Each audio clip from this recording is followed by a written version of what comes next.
afternoon, everyone. I love the fact that we're so much more close together, and for our guests, that when we have Q&A, they can connect with you more. They can see you more. The concert hall lighting is set up in such a way where there's this gap of light where it's really hard to see you all back there because there's shadow of hair and foreheads and so forth. So this is much better. I very much appreciate this. So we have, I will get to our guests in just a moment, but I have some announcements that I'd like to share with you. One of the orders of business is the lab. I am really trying to get the lab downstairs staffed until 11 o'clock every night, except for on concert time. I am struggling to find work-study eligible students. So now I'm going to relying on the graduate students. So the graduate students are going to have access with their fobs. If at some point you walk by the lab and the door is open and there is a graduate student in there, introduce yourself, tell them your affiliation with the program, especially if you're in one of my classes that needs access to the computers, and let them know that you're going to be working in there. When they leave, you are going to have to leave too. That's just a security measure, okay? I'm still working on this with my peak graduate student, Jeff Savage. And so more on this as we go. Per that notion of financial aid packages and eligible work study, I just got a message from our student success coordinator, Karen Bolda, and there are 15 of you that have not accepted your financial aid packages. Do you want debt? Already there.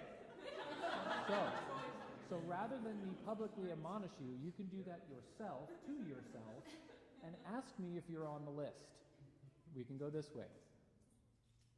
I'm already looking at several of you that have not done this. Okay.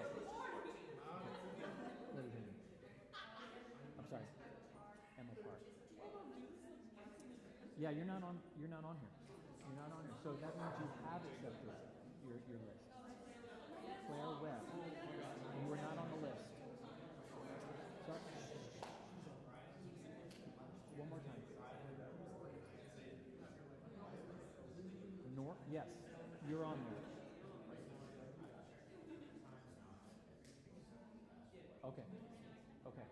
All right. You're Brecken, what's your last name? Huh? Moore. You're not on there. Spoon. You're not on my list. Oh, I know who you are. Who are you? You're not on there. For instance. Yes. What? Co? Is with a K or a C? Oh, Ho. Sorry. No, you're not on there. Anybody else? Yes. You're not on there. Anybody else? No. But you want to be on the list? No. Okay. All right. Good. You're not on here. Yeah. But there are several. All right. Hang on. This is not a publicly admonishing thing. Just so you are aware, okay, I want you all to know. Chin, Choi, Spratt, Berdlin, Bolter, Carwithan, Claiborne, Cooper, Danforth, Daniels, Giglieri, Vincent Giglieri. Is that how you say it? Yeah. Okay, thanks. Kovaleski, McMains, Molina, Nork, Paravincini, Orsini, and Sonri, Sutton. All right? So get in touch with Registrar, Financial Aid, whatever, take care of it to make sure that you get that. Next order of business. This is where we get into the joy of music. That was not. That was Tuesday. Okay. Friday, tomorrow night, as part of the Chamber Music Concert Series at SOU, we have the Eroica Trio, the most sought-after trio in the world, Grammy-nominated. Eroica Trio enraptures audiences with flawless technical virtuosity and irresistible enthusiasm, etc. So, per your concert credits, that is credits towards your concerts required for this class, the Eroica Trio is outstanding, and they do play enthusiastically and compellingly and beautifully. So that is tomorrow night. Student tickets are $5. Don't forget that. So super high level, world-class stuff, $5, okay? Moving on, per our esteemed guest today, Anthony DeMar, Anthony will be playing this evening featuring the music of Sondheim. So that is going to be a fabulous evening of music, also $5. And we have him as a guest with also our esteemed director of the OCA, Dr. David Humphrey, that will be engaging Anthony in between musical numbers in an interview. And if there is some time at the end, we'll open up the floor for some questions. So without further ado, please come to the stage, Dr. David Humphrey and Anthony DeMar.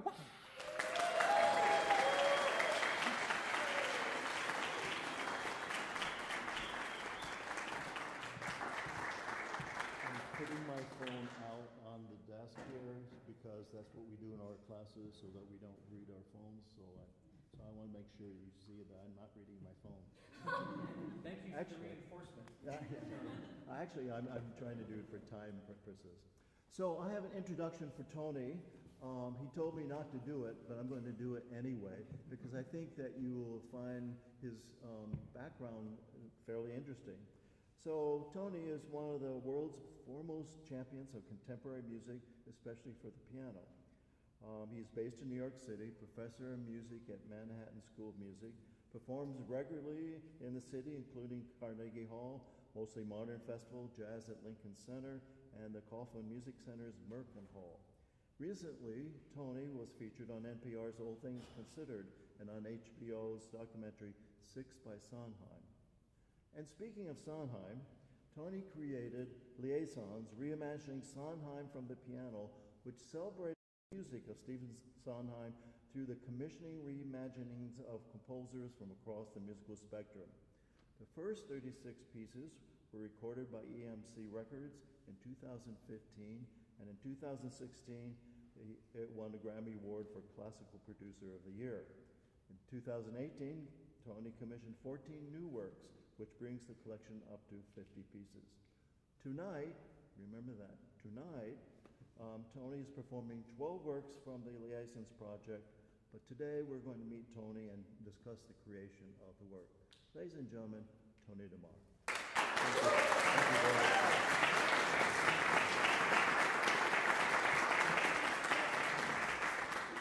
So Tony.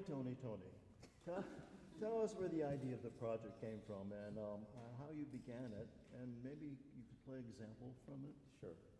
Well, I mean, when I was, this project goes back, the seeds of it go back to when I was very young. Not that when I was that young I was planning this project, but my background is not only in music, having studied the piano, but within a year of starting the piano, I got involved in children's theater, and I also studied dance for 8 years.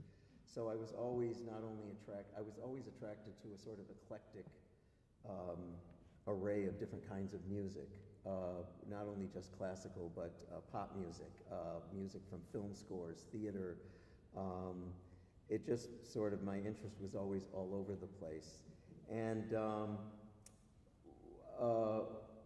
once I began to specialize or take an interest in focusing on contemporary music, I should say 20th, the word contemporary now is so volatile because for you all, it's usually you consider it music from the past 30 or 40 years. When I was younger, we considered the 20th century as the whole 20th century as contemporary music, and now I sort of refer to it as the 20th and 21st century. So with that, what I found is I was always interested and curious about those composer pianists who have taken works from another source and made piano works out of them. It goes back, to Franz Liszt. He took Verdi and Mendelssohn and Schubert and made these great transcriptions for piano. And in the 20th century, there were a lot of pianists. I can think of Earl Wild, who took the Gershwin songs and made these virtuosic piano transcriptions out of them. Others have done this with Rodgers and Hammerstein. They've done it with Cole Porter, these older pop composers from the early to mid 20th century. And Sondheim, of course, is one of our greatest musical theater composers. And I was sort of surprised that no one before me, the generation before me, had sought to maybe take his works and make piano pieces out of them. And so that's where it started, around 2006, 2007. I was meeting with a couple of composers, and I was going to do several of them myself. I did one to start the project, but we basically, I was working with, since the beginning, a producer. We sort of co-produced the project. She was a fundraiser from the theater world, but she was very, very intrigued by the idea of combining the classical performance music world with the theater. And so this idea, and she loves Sondheim, so this we worked very well together. And in talking with other composers, we decided to cast the net wide, not just through contemporary classical composers, but also composers from the theater world, the jazz world, opera, indie, pop, film, etc. We wanted a vast array because the mission of the project was to reach beyond the classical music audience in general. And ultimately it proved very successful by doing that. We sought out, I had a very, very close friend who came from the town I was originally from, which is Rochester, New York. And he's now a major theater agent in New York. And we turned to him to ask him how we could contact Sondheim. And we wrote a letter. He gave us the name of one of Sondheim's lawyers. We wrote a letter. That letter made it to Sondheim, and 2 weeks later, Sondheim sent me a written note saying how intrigued he was by the idea of the project. As he said, and he said this in interviews, how humbled he was that all these composers were so interested in setting his melodies and harmonies for the piano. And we called it reimagining because we wanted to give the composers a certain kind of freedom. Now, Sondheim himself said that he asked that the composers retain the melodic and harmonic material, which most of them did. Some of them went to this approach called deconstructing. I don't know if any of you are aware of that term. It's when they take the source material and they break it down so much you barely can recognize the original source. A couple of them did that, and they made very interesting pieces, but it was a little difficult to decipher what the original song was.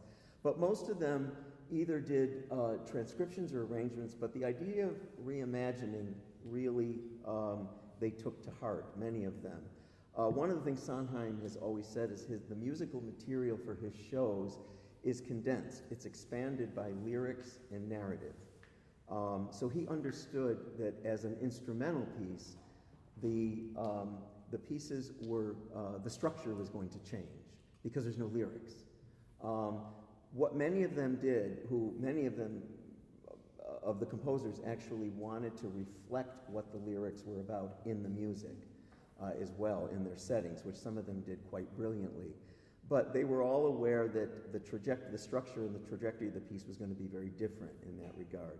So that's why every piece in the project, one critic said that he had heard practically the whole project, and he said each piece is like a perfect marriage between the composer's style and Sondheim's material.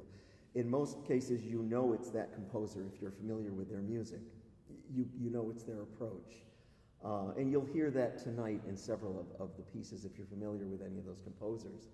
So we did have, the project started formally in around 2007. The first pieces started coming in around 2008, 2009, and then it just kept building from there with fundraising and learning the pieces, starting to perform them, and then start the recording process. The recording process for the first 36 spanned about 4 years, and the recording finally came out in 2015. And then in 2018, my manager at the time just put the seed in our ear. She said, Sondheim's 90th birthday is coming in 2020. Have you thought about what you might want to do with this? So we decided, as a birthday present for him, to commission 14 more pieces bring it up to 50. Which, of course, the premiere of those, which was supposed to happen in March of 2020, you all know what happened. The premiere of those occurred over the past last season, the last performance season. So I'm performing a number of the new works tonight, one of which was commissioned by the Oregon Center of the Arts, a piece by Max Richter. And I can give you a sample of I'll give you a sample of one of the pieces. I'm going to play, David's asked me to just play an excerpt. I'll play from the beginning and a few pages into it. This is a piece by the wonderful, I consider one of the greatest pianists in the world, Stephen Hough, the British pianist, who has become a good friend. And he has set a song from a show that is lesser known by Sondheim. Many of you may be familiar with the main show, Sweeney Todd, A Little Night Music, Company, A Sunday in the Park with George, and there are a bunch of other, in Follies, but there are other shows that now have been revived in many different kinds of revival versions. One of those is a show called Pacific Overtures, which was about the opening of the Western world to Japan in the 19th century. One thing about Sondheim shows is if you look at the entire canon, you'll notice the diversity in the places that they're set, the time periods that they're set, but they always are about human interaction. The lyrics, the narrative, he believes very strongly in collaboration, which was, I think, probably why he loved the idea of this project, because I was collaborating with all these composers. Because in the theater, collaboration is at the core of how they develop everything. Nothing is ever done alone. So Pacific Overtures, Stephen Hough chose from this particular show. This is a song late in the show sung by 3 American sailors who are trying to lure a young geisha into an intimate situation. It's called Pretty Lady, and what Stephen Hough calls the piece Pretty Lady Gymnopédie, because he's also trying to pay some homage to the French composer Erik Satie, who he loves very much. So there's an added element here in the piece as well. So I'm going to play just a little. This is one of the more direct examples of the direct transcriptions. And of course, it's set beautifully for the piano because he knows the piano inside and out. So I'll give you just a little bit of that. Give me just a moment to get this. Oh, it's already set up. That's great.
with the composers when they were working on the works?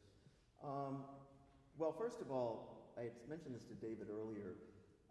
All of the composers were very excited about being part of it.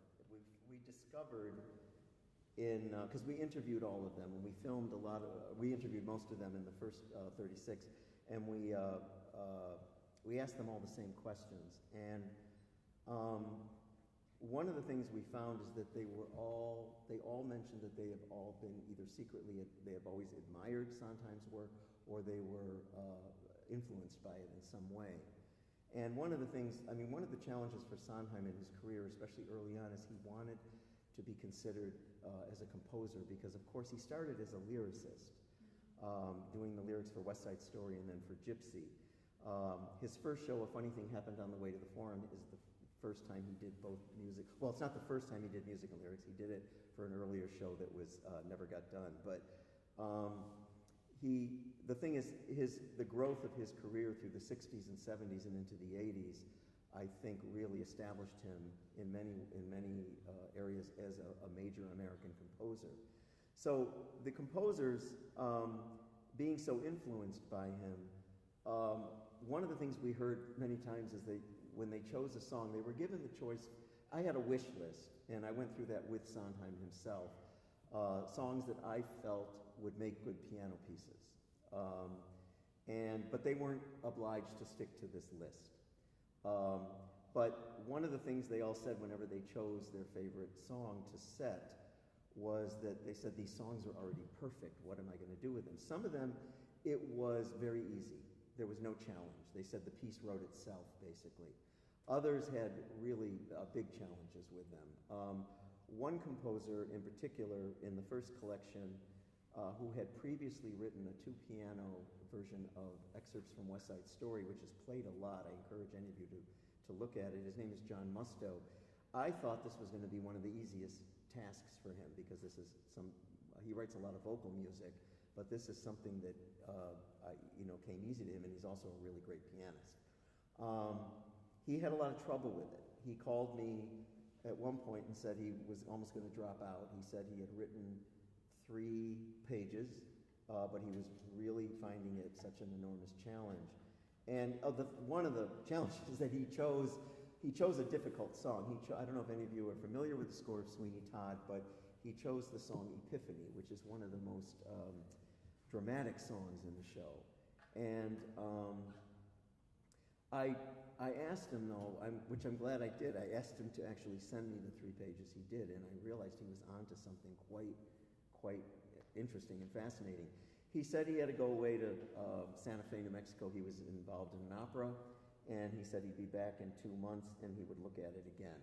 And when he came back, I didn't hear from him, and then a month later after that, he sent me this piece. He says, it was really good to have to go through that dark tunnel that I was going through internally, he said, because I learned a lot from doing this. And he says, I'm actually very pleased with what came out, and he did write a really beautiful piece. Challenging, but really beautiful piece. Another composer, Daniel Bernard Roumain, I remember I was on the phone with him for an hour in the summer of 2010. He was just struggling, and he said he loved the song. He chose the song Another 100 People from the show company, but he's a violinist. He plays a little bit of piano, so he was struggling with wanting to write a decent piano piece, and he actually came through as well. He said he was, again, glad that he went through that. Even some of the more well-known composers, like Steve Reich, said there was somewhat of a challenge there. Now, of course, Steve Reich and Sondheim have been friends for years and admired each other's work as well. But there were, some of the other composers actually did convey this, but everybody came through because I think there was because of the admiration for the source material fed their imaginations with what they wanted to do. And again, I emphasize the melding of their personal style with the original material. So what kind of reactions have you gotten from audiences to the pieces? Have audiences loved every one, or have there been some pieces that audience weren't quite as thrilled about? And also, what about critics? Well, the critics have been very good for the project. They've been, from the performances through the recordings, I was delighted. We had a vast array of great responses from the critics on the recording. And the same with the concerts. Audiences have, as I said, we were trying to reach out to a broader range of audience. Most everyone has responded quite positively, especially in the classical audiences. It's very curious, the theater audiences were diehard Sondheim fans, and they are basically, if it's not a direct transcription, it was, I want my original Sondheim song. And they didn't always get it exactly as it was going to be. And for them, they spoke up about it. But others from the theater world would say, gee, these pieces helped me listen to the songs in a different manner. I started seeing different perspectives to what Sondheim was doing with this through the eyes of these composers. And that was I felt a really significant thing that I heard from many of them. But in general, audiences have been actually pretty good. I mean, everybody has their favorites. The collection is so eclectic. Each piece is so vastly different from one another that, and I should mention also that aside from just writing for the piano, some of them sought to use electronic music tracks.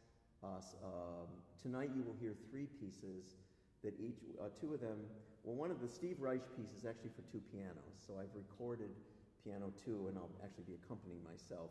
I've done it many times with a second pianist. It's more fun to do it with a second pianist, but tonight you'll hear it with the second track, which is a second piano track.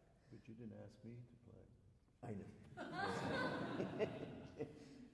Everybody I should, just a footnote here, is, I've had these pieces for years, and there was an exclusivity on them, so I was playing them myself, and even for many, many years, and even in the learning process, I used to doubt my abilities because some of them were so difficult. And now, when other people are playing them, they're complaining about them, and I'm like, oh, I'm so happy to hear this. Because I was, here I thought, what's wrong with me? And the thing is, they're all saying, the challenge, and the thing is, the piano 2 part of the Steve Reich is challenging. Every pianist has said, this is more challenging than I thought it was going to be. But they always step up to the plate. It's actually fun. And there's another piece by many of you may be familiar with John Batiste, who is very much on the scene today. A Grammy Award winner, Academy Award winner. He has done an amazing setting of he combined 2 songs from a lesser-known show called Assassins, which is a sort of a review about the attempted assassinations of many of the American presidents. And he's added audio vocal tracks to them from other sources. You'll hear Malcolm X, Martin Luther King Jr., Alexandria Ocasio-Cortez, John F. Kennedy, and Donald Trump as a very troubled entry into the piece. It's a very effective use of the 2 songs. And John is, his music is very socially engaged, and he plays amazingly. So the setting is actually quite unusual, but it's really beautiful in that regard, at least to me. And then the third one is an electronic track by a young composer named Christopher Cerrone, who lives in New York, who's being commissioned now all over the country. And he works a lot with electronic tracks. And this is a piece that has an electronic track accompanying it. A song from Sweeney Todd entitled "Kiss Me," like I said, every piece has its different approach that you'll hear tonight. So, audience's response. I'm glad that the project is filled with these varied textures. Some composers went in different routes. One composer went a comedy route. He's a musical theater composer who writes only comedy. He chose the song "You Could Drive a Person Crazy" from Company. And the first version of the song was for the pianist with a page turner, and basically it's the story of the page turner from hell. Everything that you can imagine that would go wrong goes wrong. So we had a director for that. It had to be staged, and then for the recording, he had to change the piece. It's the same material, but he had to reconstruct it because it's not visual. Now it's audio. So he made an equally effective version that's also funny. It's sort of a pastiche of all different kind of vaudeville or Broadway styles that he's thrown into the piece in that setting. So what about you? What's your favorite works? Oh, I like them all. I think I have some favorites. I mean, there's certain pieces I program a lot because over the years I know that based on the audience response, I know that they're going to work. I always like to speak directly to the presenters to see what they'll tell me what their audience is like and how the audience should be challenged as well as what should also offer comfort in some way. The project is varied enough and rich enough to be able to be formatted and tailored to each venue, wherever it is, in whatever state or city or country that is. I like them all because in learning them all, you get closer to, you all know this, you learn a piece, you get much closer to it. Sondheim I think he had his favorites, he would never say anything. The composers were always clamoring, like, what did he think of my piece? What do you think of my piece? And any time I played several of them privately for them before I was to perform them, and he had some suggestions. And the funny thing was, whenever I went back to the composers with a suggestion, they were all like, oh, do that, do that. If he said it, do it. Everybody wanted to cater to what it was he really wanted. But he usually was more delighted and, again, humbled that they put the amount of work and thought and imagination into what they did with each piece. Do you have a piece that you especially like that you could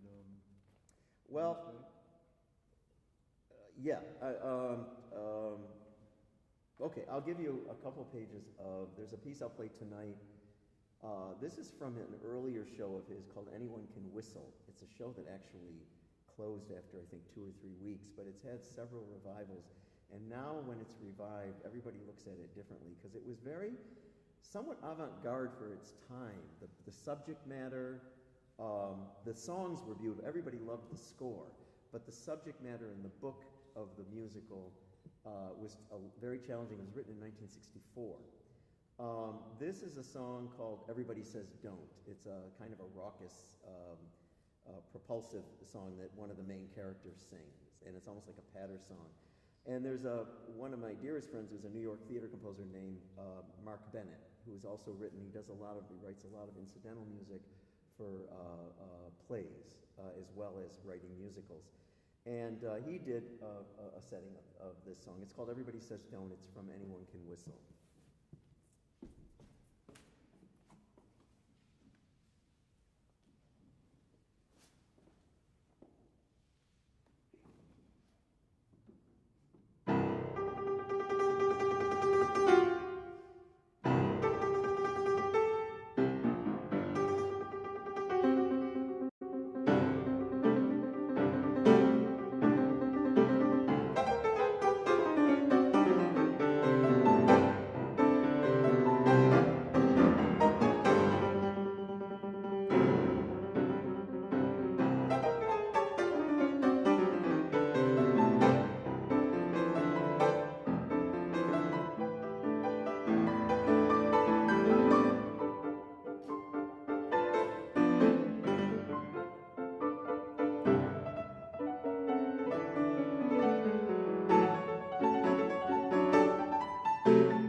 Very Sondheim.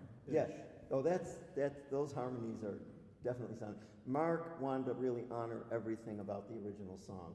In terms of the structure, this is very much modeled on the original song. If you were to hear it sung, it sounds a lot like this. It's just that he's virtuosized it, if that's a word. And that's your favorite? No, it's one of the ones I like very much. I'm just trying to put him on the spot. So let's talk a little bit. How do you get into a career of doing this? I mean, obviously you had a broad background of training. Obviously you have learned the craft and skill in piano. But how did you make a career of being a performer? How did I make a career of being a performer? I mean, I teach, for several years I've been teaching an entrepreneurship class at Manhattan School of Music, which is required for the undergrads. I'm not teaching it this year because I felt that they should have someone slightly younger than me who's extremely, really active now, and has different approaches to how this particular pianist, how he approaches his career, which is different. I mean, when I started, I had a great mentor teacher. That's the reason when I did my graduate degree, I went specifically from Manhattan School of Music. I went to the University of Buffalo because they had a center for contemporary music, and there was a pianist there I wanted to study with, and it proved very fruitful. He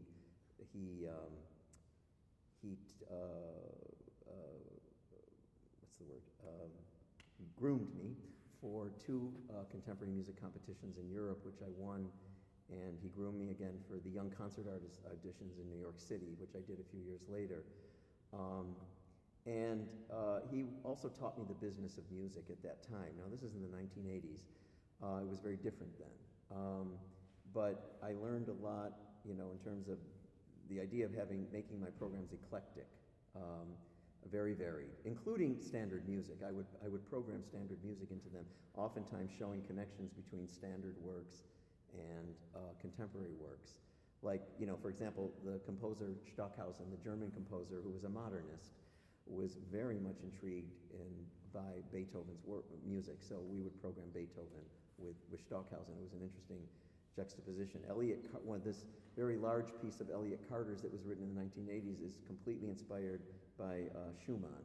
So many pianists, when they performed it, would actually combine Schumann's works with Elliott Carter's as well. That was one route to go, but I still wanted to stay eclectic with styles by all different composers, some experimental, some more mainstream, etc. Basically, that's how it started. I mean, nowadays, what I tell my students, especially in that class, I give them several exercises. I have a special seminar I teach for graduate pianists, where they have to focus on, they each pick 4 different works of completely different styles. And whatever styles one student is doing, someone else is doing different things, and we do it like a master class, but we also talk about the different extended technique approaches and all of that. But one of the things I try to instill in them is the idea of creative programming. And I give them an exercise where they have to, it's a project they have to do. They have to choose, they have to make programs for 3 different cities. The first city has to be from the country or city that they come from, because they know that audience. What would you do to introduce contemporary music to this audience if it's a city that's much more conservative? What would you do? I encourage them to make a thematic program, if they will. The other one is to choose a venue in New York. Now, not Carnegie Hall or Lincoln Center or any of the big venues. They have to choose some of the alternative venues. And the alternative venues are they've been cropping up all over New York, and they're in many other cities around this country now. It's a trend that started years ago in Europe. Many of these are venues where you get a drink and you sit down at tables and listen to the concert. Some serve food, or there's the concert and then there's a bar attached to it where afterward everybody goes into the bar and talks about, you know, what they just heard. And so I asked them to investigate a lot of these alternative venues in New York, and they're not only just in Manhattan. Now they've reached out into Brooklyn, the Brooklyn area, Queens, and they have to pick a venue and create a program for New York City. Now that's going to be more of a challenge because New York, there's so much going on. And the third city is any other city on the planet that they want. They could be anywhere they want in the world. what kind of program would they do. I get really good results because at the end of it's a project at the end of the semester, so they've been exposed to a lot by that point, and they start thinking out of the box, which is what I encourage them to do in terms of performance. And this is, I teach in the contemporary performance program at Manhattan School of Music, and we have it's a small group. It's usually anywhere from 12 to 20 students. It basically forms an ensemble, and there's usually, we don't have any more than 4 pianists as part of it. But a lot of them, it's sort of a finishing program for semi-professionals. So while they're doing this degree, they're already out in the city trying to work with other musicians, and we've had great success with them forming their own ensembles or duos, quartets, and unusual combinations. There's a group of these 4 guys, they were in the first contemporary graduating class. Their group is called Load Bang. Oh, yeah. Oh, you know Load Bang. And it's trombone, trumpet, baritone singer, and clarinet. Really odd, but they've commissioned all these works for that group of instruments. And there's a lot of these other breakaway groups as well that have come out of the program, and you see them all over. And they play these alternative venues, and even when they go to other cities, they're also playing in those kind of venues as well. So that's the thing these days, is to be as open as possible to these possibilities. You can, even in Ashland or Medford, you probably could find, seek out a place that could become a performance venue, an informal performance venue. What's great about the smaller venues is if they seat anywhere from 60 to 100 people, in New York, you're guaranteed it's going to sell out. They get big crowds, and the ticket prices are reasonable. And then plus with social media and other forms like that, the publicity goes all out. So people, you're able to communicate and reach out to a vast array of audiences. And I find your generation, they're really, really good about keeping that moving forward. I mean, you can announce 2 months in advance you're going to have this concert, but then week after week they'll still keep reminding people and maybe show excerpts of a rehearsal, that sort of thing. You can use, video and all that. I think this is what's changed the landscape of concertizing a great deal, even though we still have the old-fashioned standard approach to concertizing. Like tonight's a sort of, standard in its own way. I've done this project in many different versions. We've done it with projections. We've done it with, in different ways like that. And it's been played in many, many different kinds of venues. I like small venues. I like the intimacy of being close to the audience. It brings them closer to the music as well. So we have a few minutes. Are there any questions that someone wants to ask? Yes? So stand up and project, because these old men up here have a hard time hearing. Reich piece you're playing, is it Piano Phase? No, it's the piece from the project. Mm-hmm. No, the piece from the project is called Finishing the Hat. It's from the show Sunny in the Park with George. It's for 2 pianos. Piano Phase is for 2 pianos. Well, yeah. No, I think we All right. Have you played Piano Phase? No, You know it. Do you all know Steve Reich's Piano Phase? Yes. It's, for those of you that don't know it, it's 2 pianos. It comes from his early period in the 60s of phasing, where the first, it's a pattern. And the piano 1 starts and repeats it over and over again at a certain number of repetitions. Piano 2 enters in unison. And then what happens is piano 1 stays rock steady. Piano 1 actually has the hardest part, because you think piano 2 has the hardest part, but piano 1 has to stay solid. Piano 2 gradually starts to accelerate so that the first beat ends up on the second beat of piano 1. And they go through this whole process till it comes around in unison again. Then he introduces a new pattern. It's kind of a Zen-like piece. It's tricky for the performers, but once they get it, you really are really connected with the other performer, because piano 2 will signal to piano 1 when they're going to start to accelerate, which tells piano 1 they got to stay put, because you're very much compelled to want to go with second piano, and you can't. You have to wait until then. You'll know when it lands on the new beat, and then it goes again. It lands on the third beat. So it's the same way. Yeah, question over here. So, what would you say is the most involved piece out of all these commissioned works? Oh, what is the most involved? It's probably the ones. Well, there's two answers. Some of the that have the audio tracks. Tonight, the piece by Christopher Cerrone. What you're going to be hearing is the audio track with the piano part, which is kind of repetitious, but the song is there. I mean, I usually, we're doing it differently here in terms of what I hear, but usually when I do it, the composer has set it up so that I have the audio track in this ear and I have a click track, because I can't follow the audio track has no rhythm. So I have to have the click, which stays. There are certain piano licks that we recorded separately that are part of that audio track. So that's usually us.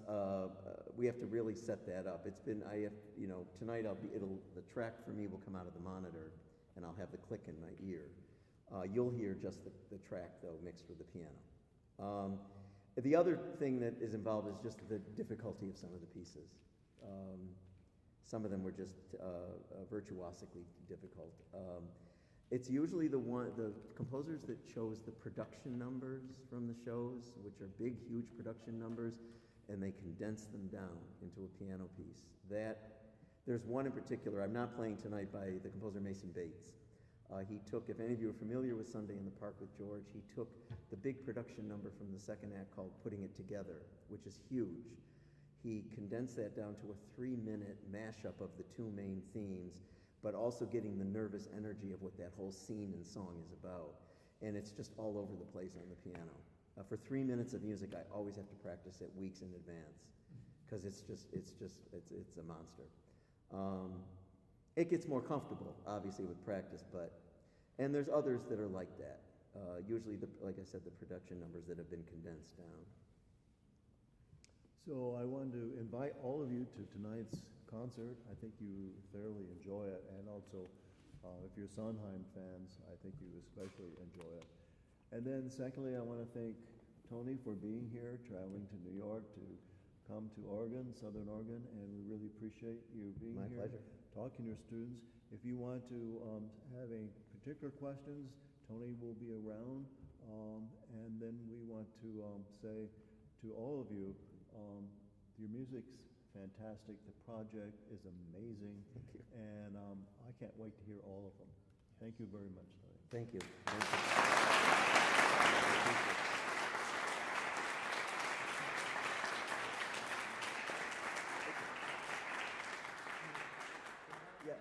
If you have questions tomorrow might be easier. If I'll be doing the master class, we could do it after the master class. If you have questions, especially after hearing the concert, you have questions. You may have questions. That sort of thing. Okay, thanks. Thank you again, both of you, and thanks for your enraptured attendance. Yes. All those folks, remember, or all y'all, I'm looking for volunteers to help me staff the lab. Those names that I rattled off, please make sure you accept your financial aid package, and that's that. And maybe I'll